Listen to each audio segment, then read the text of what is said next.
Good morning dear students,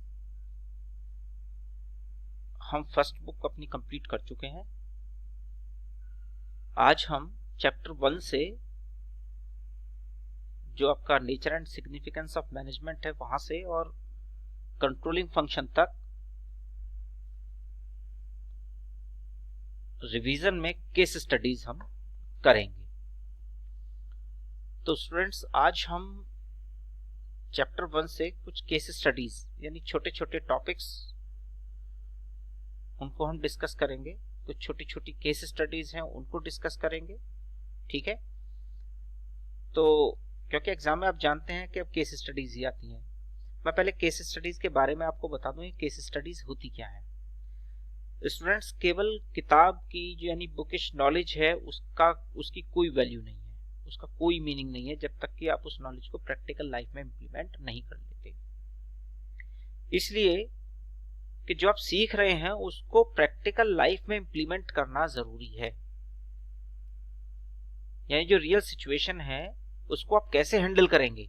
केवल किताब पढ़ के तो रियल सिचुएशन हैंडल नहीं होती, उसकी प्रैक्टिकल नॉलेज होनी जरूरी है। जैसे कि आप देखते हैं कि आप साइंस में बहुत सारा कुछ आपने सीखा था क्लास 10 तक, और जब तक आप उसके प्रैक्टिकल्स नहीं करते, उसको खुद करके नहीं देखते, तो वो आपको अच्छे से नहीं होगा, ठीक है। तो प्रैक्टिकल लाइफ में इन सब बुकिश नॉलेज का इंप्लीमेंट कराना जरूरी है। तो इसलिए आपको ऐसी एक सिचुएशन दी जाती है कि आप उसमें अपनी नॉलेज के बेस पर, थ्योरेटिकल नॉलेज के बेस पर क्या डिसीजन ले सकते हैं। तो उसी को हम केस स्टडी कहते हैं। मतलब केस स्टडी में आपको बिल्कुल ऐसी सिचुएशन आपकी मैनेजमेंट में, जैसे कंपनी में कोई प्रॉब्लम आती है या कंपनी में जो रियल सिचुएशन है, ऐसी सिचुएशन आपके सामने दी जाएगी और आप उसमें बेस्ट आंसर, अपना बेस्ट आंसर उसमें लिखेंगे। तो देखते हैं, एक छोटा सा एक सिचुएशन है, देखते हैं आप उसमें क्या आंसर, क्या आपका पढ़ा हुआ है इसमें कुछ काम आता है। Dheeraj is working as a operation manager. याद रखिएगा, it is a manager, he is a manager in Tipco limited. Name the managerial level at which he is working, state any 4 functions he will perform as operation manager in the company. अभी देखिए, मान लीजिए आप खुद आपको ही सोचिए, धीरज की जगह पर आप अपने आप को रखिए कि आप एक ऑपरेशनल मैनेजर हैं। तो ऑपरेशन मैनेजर, पहले बात आप ये जानिए किस लेवल पे होता है, ठीक है। और अगर आप खुद ऑपरेशन मैनेजर हो तो आप कौन कौन से फंक्शंस को परफॉर्म करेंगे, तो आपको ये थोड़ा सा देखना है। ऑपरेशन मैनेजर यानी जो फंक्शंस को ऑपरेट करता है, काम देखता है, रियल सिचुएशन में काम देखता है। अब पहले तो बात करते हैं कि पहला क्वेश्चन तो उसमें ये पूछा गया है फर्स्ट के जो धीरज है वो वर्किंग ऑपरेशन मैनेजर है, तो वो किस लेवल पर है। हमने आपको मैनेजमेंट के 4 लेवल्स बताए थे, हालांकि बुक में आपके 3 लेवल्स ही हैं। नंबर 1 था टॉप मैनेजमेंट, एक ट्रायंगल में हमने समझाया था। टॉप मैनेजमेंट यानी top level, middle level, lower level और एक ऑपरेशनल लेवल।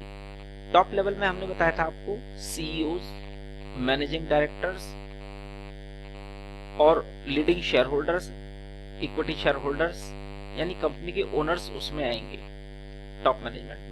मिडिल मैनेजमेंट में सभी तरह के मैनेजर्स आएंगे। लोअर लेवल में आपके सुपरवाइजरी लेवल होता है, सुपरवाइजर, फोरमैन उसमें आएंगे। और एक सबसे नीचे होता है ऑपरेशनल लेवल, उसमें सारे वर्कर्स आते हैं, तो जितने भी एक्टिव वर्कर्स हैं जो काम कर रहे हैं आपकी कंपनी में वो आते हैं। तो जितने भी मैनेजर्स हैं वो मैनेजर्स कहां पर आते हैं, मिडिल लेवल पे आते हैं। तो देखिए इसमें आंसर दिया हुआ है, answer Dheeraj is working as a middle level management. Dheeraj जो है वो मिडिल लेवल मैनेजमेंट में वर्क करता है। अब जो वर्क करता है वो ऑपरेशन मैनेजर है एक्चुअली। तो ऑपरेशन मैनेजर का काम क्या होता है, फंक्शंस आप अपने आप उस जगह पर रखें। तो फर्स्ट है आपका interest the policies frame by the top management. जो टॉप मैनेजमेंट कोई भी पॉलिसी बनाता है, आप ना ये क्योंकि मिडिल लेवल पे काम करता है तो मिडिल लेवल के जो भी फंक्शंस है वो आप लिख सकते हैं। जरूरी नहीं है कि ऑपरेशन मैनेजमेंट के ही लिखे जाए, तो आप जनरल फंक्शंस भी लिख सकते हैं जो मिडिल लेवल मैनेजमेंट के होते हैं। तो फर्स्ट फंक्शन क्या है उसका, ऑपरेशन मैनेजर का, कि जो भी टॉप लेवल के मैनेजमेंट पॉलिसीज बना रहे हैं वो उनको इम्प्लीमेंट कराना, ठीक है, उसमें इंटरेस्ट दिखाना, उसके इम्प्लीमेंट के लिए ग्राउंड तैयार करना। नेक्स्ट है ensure that his department has necessary personal assign duties and responsibilities to them. उसका ये काम है कि जो अपने डिपार्टमेंट में जो उसके वर्कर्स हैं उनको ड्यूटीज असाइन करे, उस वर्क के अकॉर्डिंग, जो वर्क टॉप मैनेजमेंट से आया है ड्यूटीज असाइन करे, उनकी रेस्पॉन्सिबिलिटी फिक्स करे। ये सेकंड फंक्शन हुआ। फर्स्ट फंक्शन टॉप मैनेजमेंट की जो भी पॉलिसीज हैं उसको इम्प्लीमेंट कराना, उसमें इंटरेस्ट दिखाना कि हाँ उसको इम्प्लीमेंट करानी है, और इम्प्लीमेंट कराने के लिए सेकंड फंक्शन कि जो भी उसके वर्कर्स हैं, जो वर्कर्स उसके अंडर में आ रहे हैं, उन सभी को ड्यूटीज असाइन करना और उनकी रेस्पॉन्सिबिलिटी फिक्स करना। Then motivate them for higher productivity to achieve the desired objectives. और उसका नेक्स्ट फंक्शन है अपने एम्प्लॉइज को मोटिवेट करना, जो उसके अंडर में एम्प्लॉइज हैं उनको मोटिवेट किस लिए करना कि जो टॉप लेवल से ऑर्डर्स आए हैं उनको फॉलो करना है और जो टारगेट्स आए हैं उनको अचीव करना है। और अचीव करने के लिए क्या करना होगा मैनेजमेंट को, जो मैनेजर है ऑपरेशन मैनेजर, उसको वो चाहिए कि वो अपने एम्प्लॉइज को मोटिवेट करे, ठीक है। Then cooperate with the other department for smooth functioning of the organisation. और उसका काम है कि अगर जरूरत पड़ती है तो ऑर्गेनाइजेशन के जो अदर डिपार्टमेंट्स हैं, अगर उनसे किसी हेल्प की जरूरत पड़ती है तो उनके बीच में कोऑर्डिनेशन बनाना या उनके साथ में कोऑपरेट करना या उनका कोऑपरेशन लेना। तो इस तरह के उसके फंक्शंस होने चाहिए। तो आपने देखा एक छोटी सी सिचुएशन, उसमें लेवल ऑफ मैनेजमेंट पूछा और मैनेजमेंट के फंक्शंस पूछे, तो उस सिचुएशन में आप अपने आप को रख के देखिए, बेस्ट आंसर आप दे पाएंगे। ठीक है स्टूडेंट्स, अभी आज हमने केवल एक ही केस स्टडी की है। अपनी नेक्स्ट केस स्टडी के लिए नेक्स्ट वीडियो का वेट करिए। Okay, thank you.